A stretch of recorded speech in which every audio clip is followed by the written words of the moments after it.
Whether you're conquering professional exams or personal milestones, we welcome you to Beyond Clean's Confident Certification, the 52-week test prep podcast series.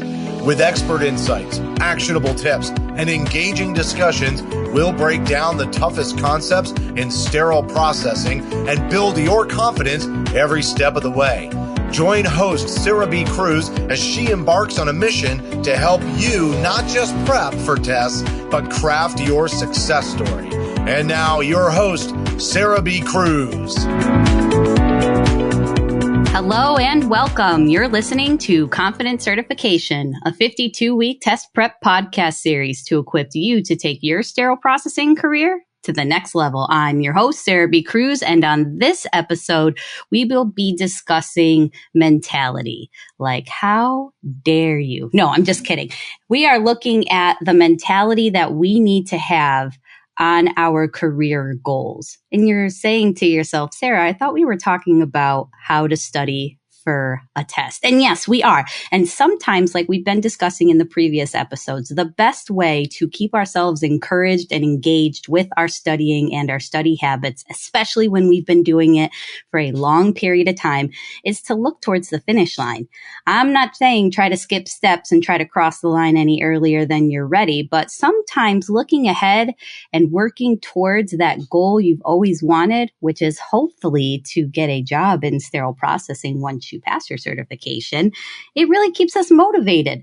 So I wanted to bring a special guest on today's show that knows a thing or two about job mentality and career mindset, because when you start to work in sterile processing, it's going to be a little overwhelming. So you're just trying to make sure you can do the job right?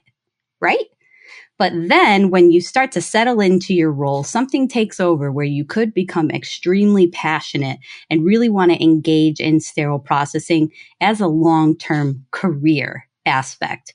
So our special guest today is going to talk about how to take those two things and apply it to our study habits. So Linds is the Chief Commercial Officer for Healthcare HQ, the parent company of Beyond Clean, patient safety advocate, birth and postpartum doula, and one-eyed joke enthusiast since getting her eye removed due to cancer in 2022. They're actually very good jokes, like high-quality dad jokes there. She's a certified registered central sterile service technician, a CRCST, through the HSPA, and a certified flexible endoscope reprocessor, a CFER, through the CBSPD. She's been an active part of the sterile processing industry as a speaker at medical facilities and educational seminars around the United States and Canada, and has educated healthcare personnel on both fundamental and progressive industry topics. Without further ado, let's welcome Lindsay Brown. Hey, Sarah, thank you so much for having me on. I love this podcast, by the way. Like, I know it's coming out of one of our brands, but I have to say the content that you're pumping out, the conversations that you're having about certification prep, about test taking, and about the big picture, I think are just wildly important. So kudos to you, and it's an honor to be a guest on your show.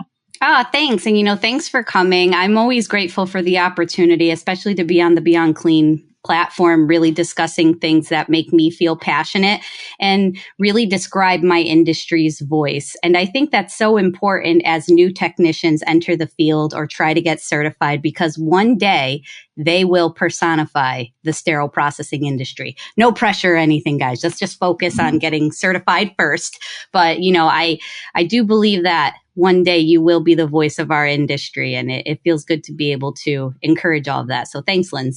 Absolutely. Now, Linds, we have to ask straight out the gate, because we ask all of our guests this. When did you first learn about sterile processing? When did I first learn about sterile processing? So that's a great question. So when I learned about sterile processing was different from when I started in the sterile processing space. So I learned about sterile processing because I actually used to be a nanny in college, and I provided childcare for an owner of a medical device company who provided consumables for the sterile processing industry. And so I got to know about the fact that sterile processing actually exists, first of all, and got to know about that company through just spending a lot of time with the family that I cared for their kids. And so that was my first entry point into sterile processing, at least knowing about it. Fast forward a couple of years, I actually started working for that company, got kind of a deep dive into, well, really my response was, holy crap, like there's a lot, there's a lot going on here behind the scenes of surgery. Like, to say I was mildly overwhelmed would be a dramatic understatement, because there's just so much important stuff that happens behind the scenes, so much critical stuff, and stuff that, like, I think one of my initial reactions was, why don't more people know this exists? And I feel like that's kind of a common response to learning about an industry that's just so important. I agree. And, there's an industry behind this industry, right? So it even gets even more ingrained. It goes deeper and deeper and deeper. Then, so sterile processing's doing their job. And then they're like, but wait a minute, where'd you get that brush from? Where'd you get that cannula flush? What about this enzyme? So it's interesting that you came from even behind the scenes and then moved into the regular behind the scenes, it sounds like. Yeah. And I will probably get into this a little bit, but I actually started working in the sterile processing department eventually as well. About 5 years into my medical device rep career, a position opened up at the same company to be a clinical educator. I was like, how the heck am I supposed to educate people that I've never done their job? Like, that was my first, like, oh, I'm not cut out for this, or I'm not prepared enough to be successful for this. But one thing that I'm hoping to hit home when we talk more about job mentality versus career mentality is, like, investment, both from yourself and from the people around you, because this company invested in me actually getting a position in a hospital, working in SPD, so that I could succeed in this role. And gosh, man, there's nothing like that kind of support. So I don't know what else to say about that, except just I'm grateful. And I think that's a really interesting point of view, because as you move into sterile processing, you look for different opportunities to grow in the space. And you're coming from a point where you're a clinical educator and you're taking that responsibility to educate yourself on the people you're trying to educate. Not necessarily a part of the job description, you just kind of got to get in there and do what you got to do. Yep. So Yep. What was some of the first things you learned on the job in sterile processing? Oh, man. Well, I mean, the first thing I learned was everything related to the hospital in terms of where's the emergency exit and, all the things involved with how can I be safe here at this facility.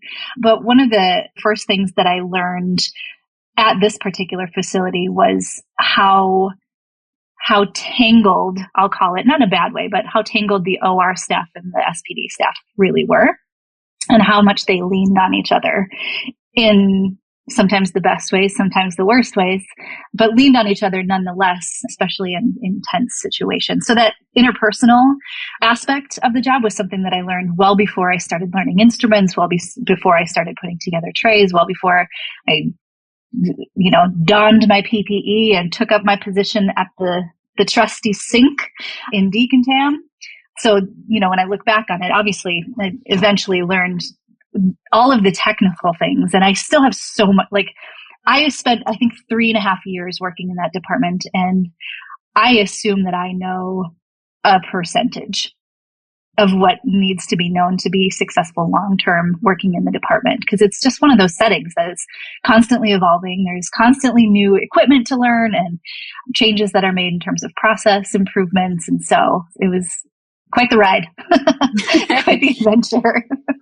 And you had mentioned you learned a lot of technical skills. Is that what you would say a job mentality is? Is having a job and performing a job about doing what's outlined on the application, or, how would you describe doing your job and that mentality? That's a good question. I wouldn't necessarily. Short answer, no. And here's why. I wouldn't consider carrying out the tasks, like the technical tasks of a position, as having a job mentality. When it becomes just a job mentality, I would consider, like, doing those things so that you can check them off the list and not think about them. I would consider that a job mentality.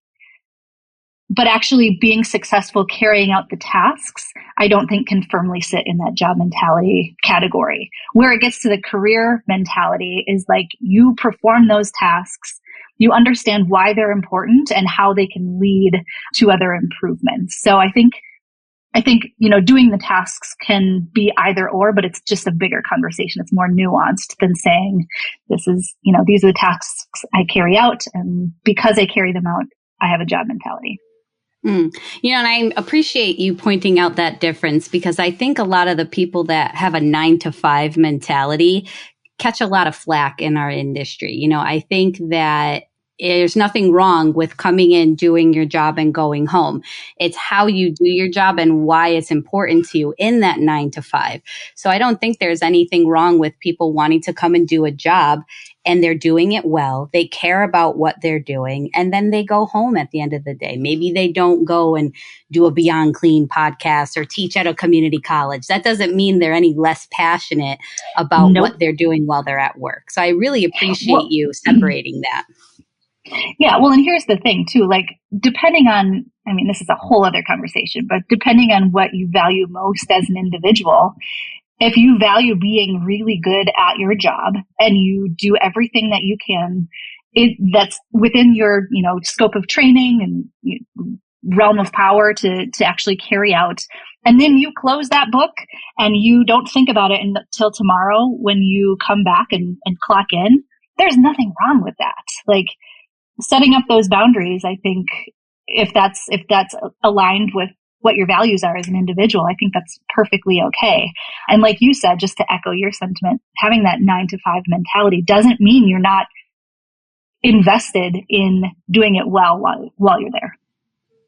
And again, thank you so much for reiterating that, because I meet a lot of professionals in the space and future professionals of the space that are studying, and they're trying to remain engaged. They're trying to care about what they're reading about. They understand the importance of it, but because they've been doing it so long, it's almost like they're still studying to check the boxes off. So would you say that when you start to disengage with your studying, you're kind of teetering on that job mentality? Maybe, but I always go back to the question of like, why am I doing this? Like, why am I studying in the first place?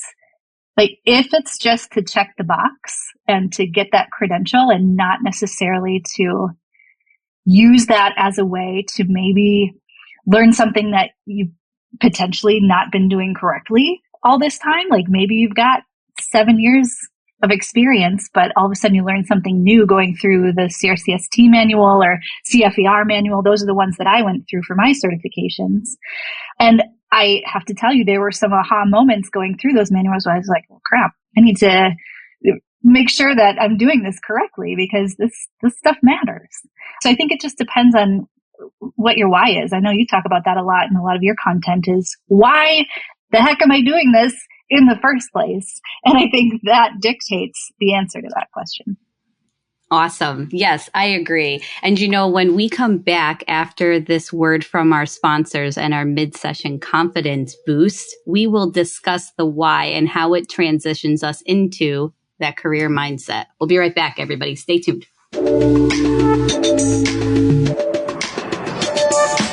It's time for our mid-episode confidence boost, where we focus on a key sterile processing test concept. Now, there's no guarantee these concepts will be on the test that you'll take, but they are key concepts to the workplace and are discussed in the literature. Today, we'll cover sterilization, disinfection, and decontamination. These are some of the most commonly used words in your sterile processing vocabulary. However, they are not interchangeable, as they do not mean the same thing. Now, sterilization. Sterilization aims to destroy all forms of microbial life, including spores, typically achieved through heat, like autoclaving or chemical methods. Sterilization is used for critical medical instruments and surgical equipment. Now, disinfection. Disinfection targets reducing or eliminating harmful microorganisms, excluding spores, on inanimate objects or surfaces. it does involve the use of chemical disinfectants. Disinfected surfaces are significantly cleaner, but not sterile. And then finally, decontamination aims to remove or neutralize contaminants, ensuring safety. Decontaminated items are safer for use or handling. That's going to wrap this week's mid-session confidence boost. Good luck.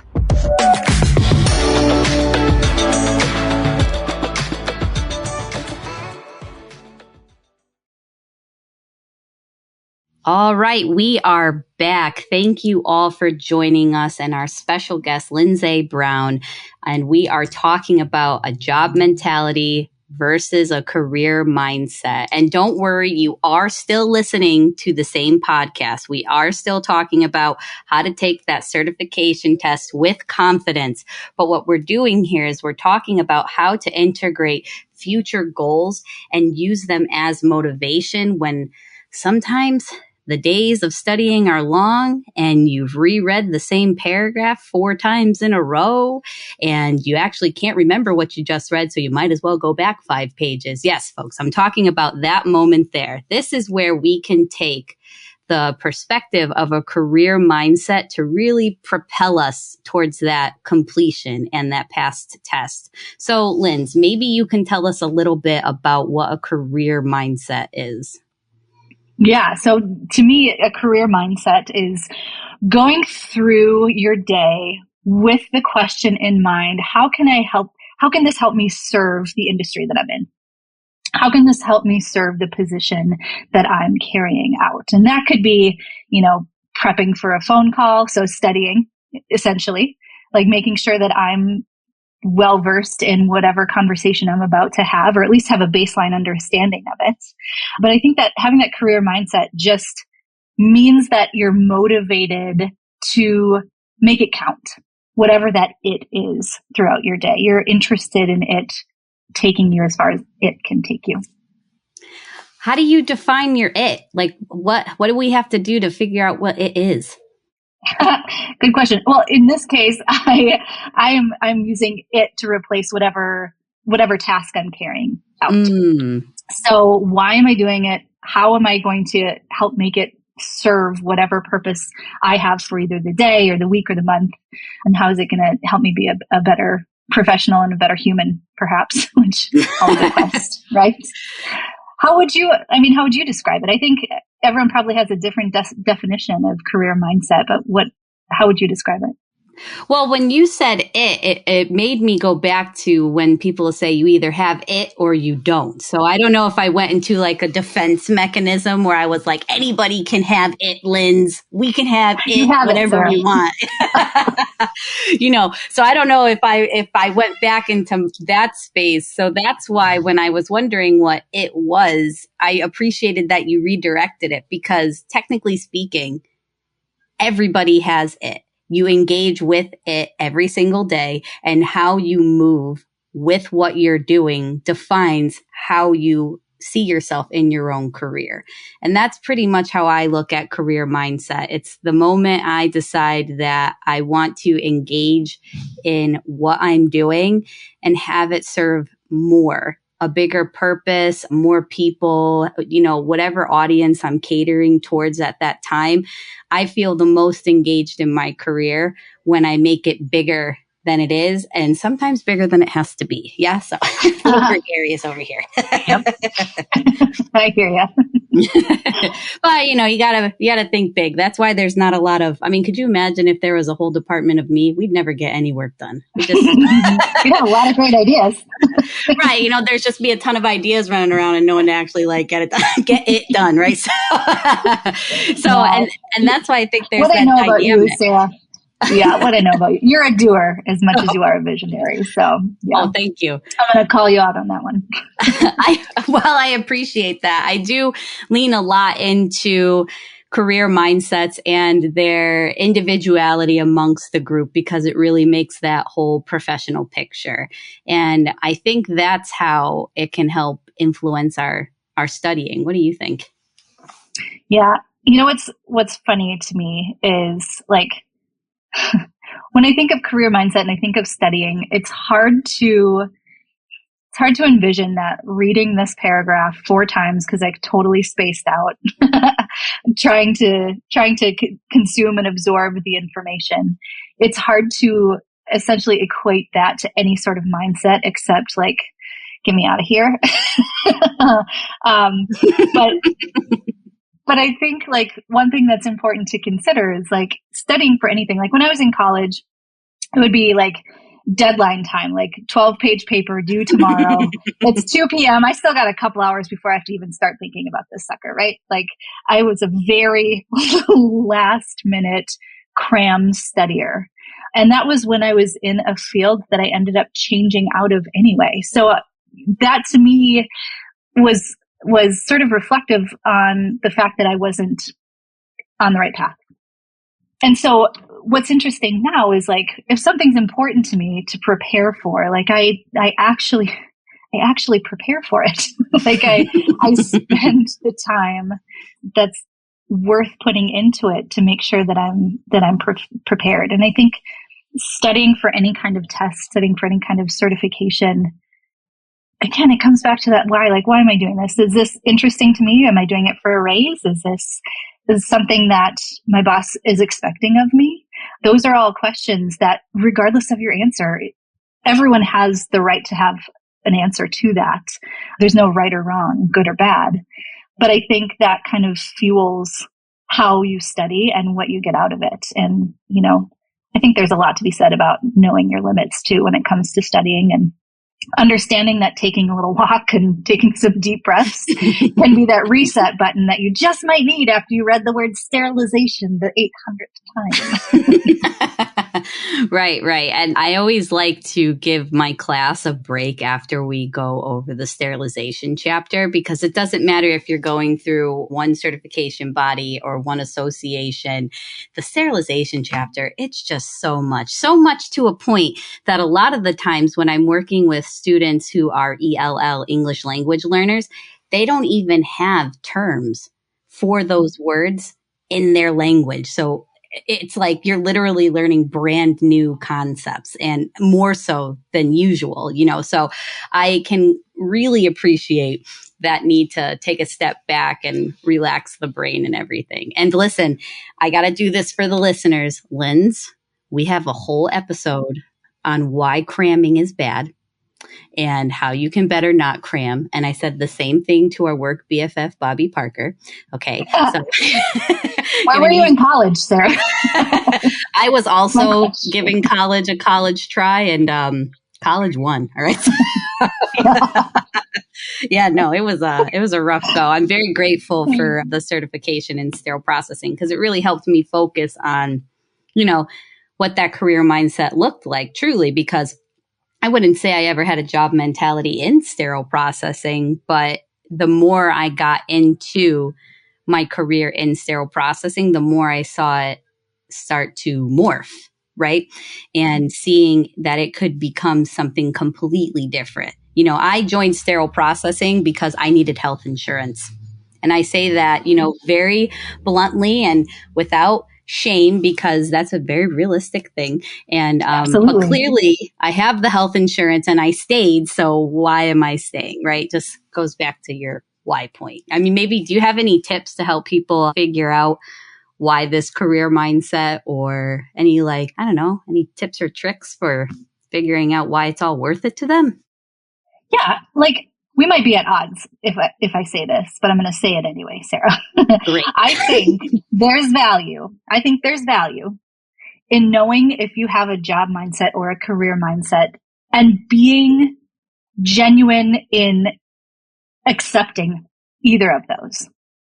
I think there's value in knowing that this is going to be a long-term thing for you, and therefore you're going to invest the time, invest the energy, invest in the resources, invest in the certifications, invest, like doing the best that you can to set yourself up for success. I also think that there's a ton of value in knowing that I'm in this temporarily, and I'm still going to do the best that I stinking can while I'm here. I think both of those things are completely okay, and both are very valuable, especially when we've got staffing shortages and things like that, where if there's someone willing to not give it a college try, but willing to actually like do what needs to be done to help the department run successfully, even if they know that this isn't a long-term thing for them filling that space in that time and doing the best that they can to make that department keep running, that's valuable. That's huge, and I wish I had heard that earlier professionally, just because, when I started in sterile processing, again, I started for health insurance. And meanwhile, I seriously had a coworker that was like, I had a family member that passed away from a surgical site infection. And that's why they got into sterile processing. And they never asked me why I got into sterile processing. And thank goodness, because I probably would have lied. Like, just how do you live up to that? And it's no tea or shade to anybody that joined for that. I think that's phenomenal that you could move in that way, but I think just that whole statement really brings a sense of validity to the people that are joining, and knowing that it's a right now and not forever, but care about their right now, because it will lead to their forever. Yeah, I think the emphasis has to be on that. Like, if you're just doing it to check the box and to show up and just get paid, and you don't give two craps about, actually, doing good things while you're at work, that's an issue. But if you're there short term and you're willing to give it everything you got while you're there, that's amazing. Like, that's going to help the department. And not everyone is going to be the next Sarah Cruz. You know what I mean? Like, not everyone is going to take it to such, I didn't say that, but not everyone is going to take it to the level that you've taken it to, where you're wanting to like mentor folks. You're wanting to encourage people at every turn. You're wanting to like invest your time and your energy into social media content and speaking at conferences. And like, that's okay. Not everybody has to do that. So if you're studying for a test to study and to pass, that's okay. As long as you're taking that information, you're putting it to good use, whether it's long-term or not, and whether it's going to propel you to the next big thing in sterile processing, I don't think that matters.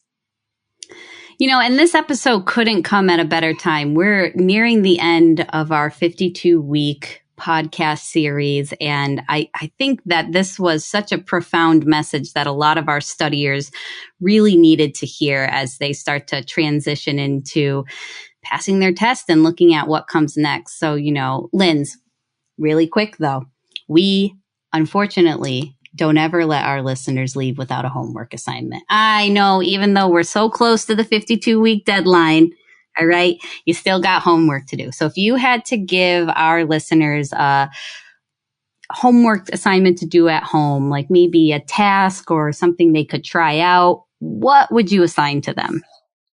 Yeah, I would, number one, so it's more of a reflection assignment. Number one, I would have them write down 5 reasons that they're studying for the exam. Like, what are the top 5 reasons that they're studying for whatever exam they're about to take? Okay.